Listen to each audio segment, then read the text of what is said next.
Episode 154. Are these comics going to make good film and television shows? We have the Avengers. We have Batman, Superman, World's Finest. And we have Fire and Ice. Let's check them out right now.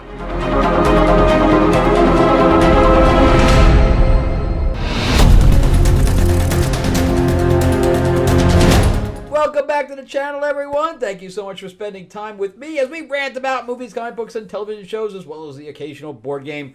My name is Frank Zanca. I'm an award-winning screenwriter, novelist, and comic book writer, as well as a filmmaker. I just finished up on a reality show, and hopefully this week we're going to be figuring out what else we're going to be doing next. All right, so let's jump into these comics. But before we do, remember to give me a like and subscribe if you can. I do this series because not only for people that are collecting, but for people that aren't and want to see what Marvel and DC are doing and will it hit the big screen or not. I'm making my commentary judgment on that. So if you are collecting, let me know. Or if you're not, let me know that as well. If you want to jump around to specific books, they are linked in the description below as well. And also, I'm also a comic book writer, as I said. So this is my new book that's out. It is going to be going out to my Kickstarter donors here shortly. It is my vampire mob set in 1950s Hollywood. Yes, we have Marilyn Monroe in it and stuff to that effect. In fact, there's a Marilyn Monroe Nosferatu thing, etc. It's 50 pages long, so it's pretty cool. If you want a copy, let me know. I am going to be going my mass print run shortly. Plus, if you know who Mark Spears is, if you're in the comic industry or been collecting his covers, he does Marvel and DC covers as well as Spawn. I think he just did it recently. He did a Spawn one. He did a Green Lantern one.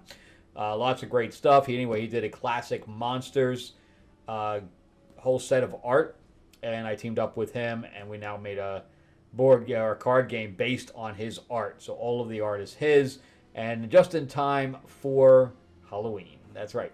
So play as your classic, favorite classic monster, and it's going to be launching on Kickstarter on October 1st. You can check out the description below for the Kickstarter link. And we have I want to get about 500 before we start, and I'm at like 475 or something like that. We're very, very close, so be the next guy to or girl to jump in there and just get notifications about when we launch in October. All right. Let's jump into The Avengers by Jed MacKay, who is doing a really crappy job. I started collecting it when he first started. I dropped it because it was so bad. And then they put Storm in here. And as everybody knows who've been following my channel, I'm a huge Storm fan. Anything that Storm's in, I will at least give it a shot. But I'm ready to drop it again already. So this one is about Hyperion. In the last issue, they found out that he was becoming a meteorite with his body and is going to be attacking the Earth and potentially destroying it. So meanwhile, they asked Storm, Captain Falcon, because I'm not calling him Captain America, Captain Falcon asked Storm to join the Avengers to be the mutant voice. And somebody told me that Scarlet Witch is no longer a mutant. They retconned her origin story. As far as I know, she's still a mutant. So they retconned the fact that she's no longer Magneto's daughter or some bullshit like that. I don't know, but why would she be the mutant voice when there's already a mutant on here? I don't know. If she's no longer a mutant, what is she? So anyway, I'm confused by all that. But anyway, here's Hyperion flying, which we find out that he's actually 5 hours away. So he went 5 hours beyond the solar system to create enough momentum. Now, he doesn't have any jetpacks or anything on there. How is he creating momentum in space? I don't know. I'm very confused by any of that. So anyway, they're trying to figure out what they're going to do. And they create this thing, or they find out they're going to create this thing that's going to create debris, and as soon as he flies into it, he will be killed. But yet he's going to, I guess he doesn't think he's going to survive the attack on the Earth. I don't know. None of it makes any sense. But there's my girl there with the flowing white hair, etc. She comes in. She should just be the leader and knock Carol out of there. Carol's not a leader, man. She's just not. But anyway, she goes to see Scott, and Scott looks really, I don't know what's going on with him. Look at his little teeny booties on. He's very thin. I don't know, he looks like crap there. I know I'm not really a Scott fan, so. But anyway, they get Quentin Quire to be the link between them, psionically. I don't know. I'm very confused by all this. So there, Tony and Division and T'Challa are all trying to figure out this thing. Then there's, less than 5 hours to go. And then Blade shows up and, tells them that Hyperion's, I don't know how, I guess it's part of Blood Hunt or something like that. I don't know. But anyway, tells them that Hyperion's version of the world doesn't exist anymore, and he's not a hero anymore, so therefore he feels like he doesn't have a purpose anymore, so instead he's going to destroy the Earth. He wants to be a hero, but he wants to kill billions of people because he's feeling left out. What? What? It's all just stupid, man. It's all just stupid. So now they go and meet with Clea and Doctor Strange, and Scarlet Witch is there, and they go up to Asgard. I don't know. They're just making the rounds. And none of it's going anywhere. But when they tell Carol that this is going to kill Hyperion, she says that's the easiest decision I've ever made. They're like, should we figure out another way? And she's like, nah, not really. Wow. I don't think... I mean, Carol used to be a good character. Now she's just not. So Quentin connecting all of them psionically and or psychotically, I guess, in this case. Wanda is attached to them all through magic, and then I guess we have Asgard up there, etc. But anyway, he's still coming, and we get this really weird page. I don't know. And they're doing a Psylocke, but unfortunately it's being done by Alyssa Wong, who can't write her way out of a paper bag. So I'll be skipping that. And so instead, Division says, I have another idea. Let's send him to another version, another multiverse version of the Earth that doesn't have a hero where he can be a hero. And they send out, because remember, they're on like a living city or whatever else, an AI city. I don't know. I think Jed McKay just wanted the Avengers to have a, watchtower like the JLA, so they gave them this. I don't know. But anyway, so he sends up there to talk to Hyperion, who stops him midway. So he's like, oh, now I have to do that shit all over again. But anyway, he sends Hyperion through the multiverse to this world where he can be a hero, but I mean, if he thinks a hero is destroying billions of people, then I have no hope for that Earth at all. I mean, look at him. Look at him clutching the AI robot. I don't know, man. So I guess crisis averted. Wow, that was easy. Thor tells Storm that he's leaving the group and that she needs to stay. And that's it.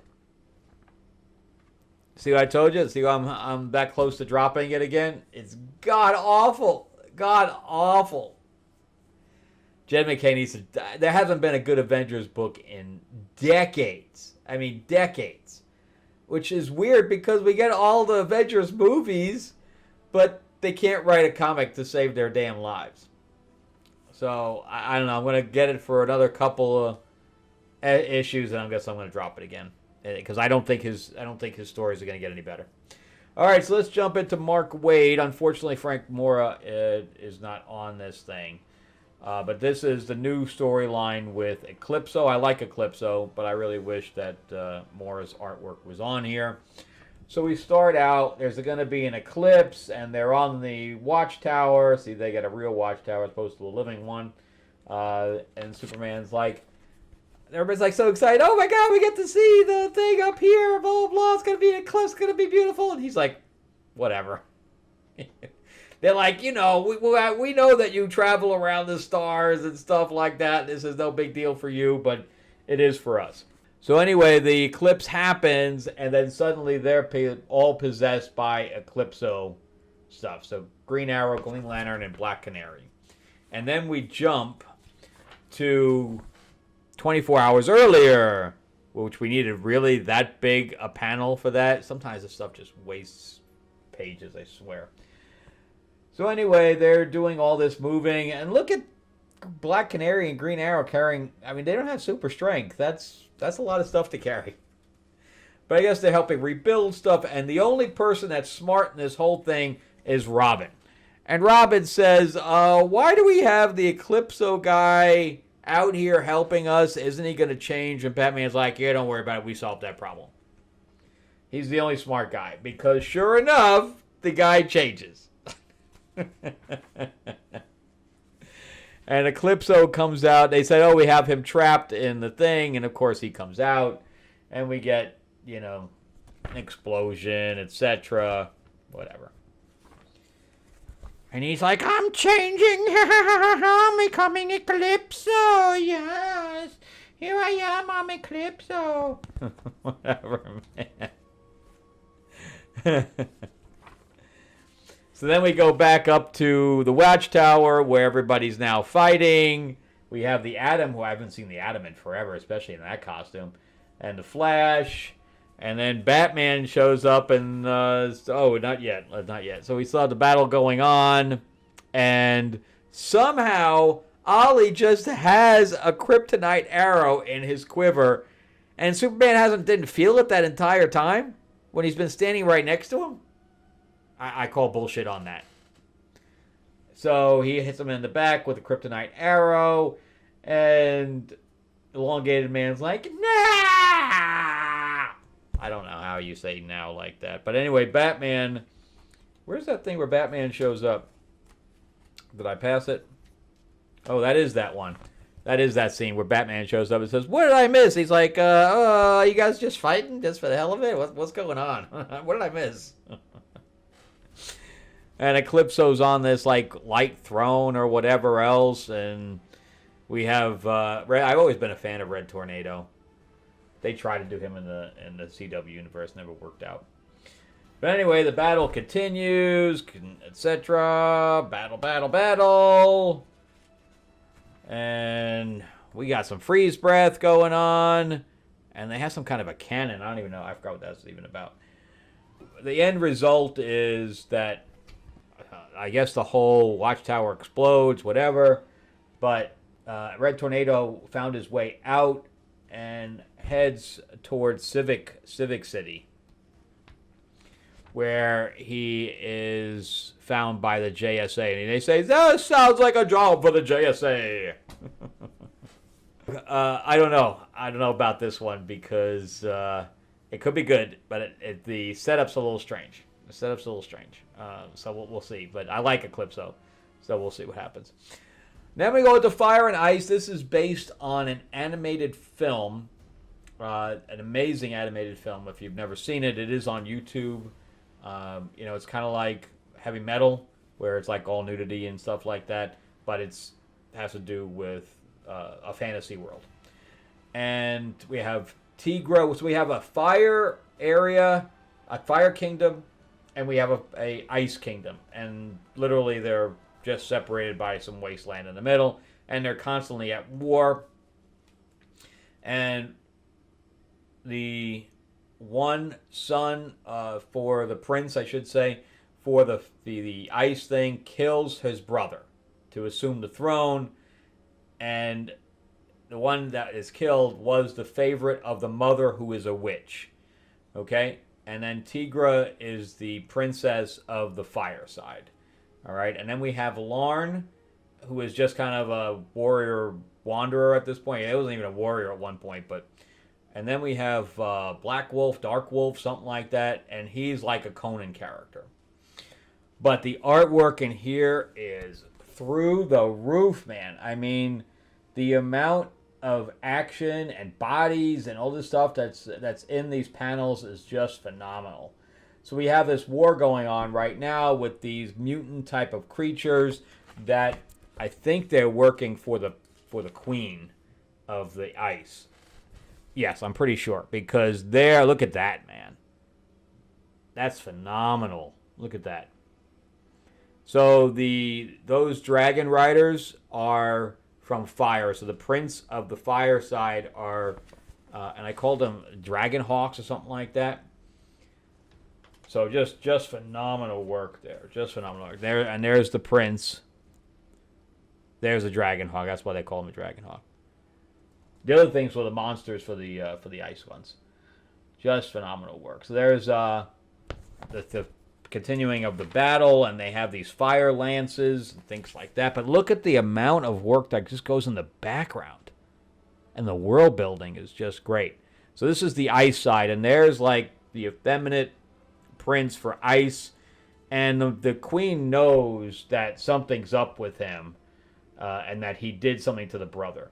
So she tries to resurrect him, but something goes wrong. It doesn't quite work out. Everything turns red, and she passes out. So now we continue on to the fireside, and the prince gets home, or is gone his way home, but they say we have to go back out because there's all of these battles that are happening throughout all of the kingdoms, and he names the kingdoms as like the aquatic one or the mountain one or whatever.